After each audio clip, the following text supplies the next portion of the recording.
Hello beauty family, আজ যে রেসিপিটি বানাবো সেটা হয়তো অনেকেরই পছন্দ হবে না। কেন আগেই এটা বললাম, এই খাবারটা খুবই হালকা পাতলা। রিচ খাবার, তেল মশলা তো আমরা সবসময়ই খাই, মাঝে মাঝে এরকম হালকা পাতলা খাবারও আমাদের খাওয়া উচিত। আর আমার মা বেশ কিছুদিন অসুস্থ, ডাক্তার তাকে তেল মশলা খেতে বারণ করেছে।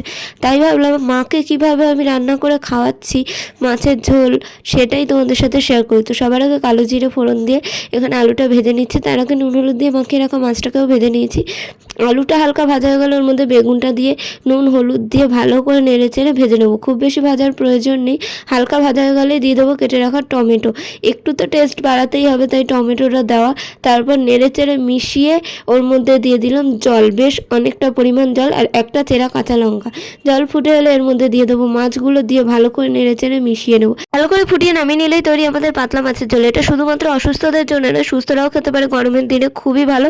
ট্রাই করে দেখতেই পারো পাতলা মাছের ঝোলটা। টাটা।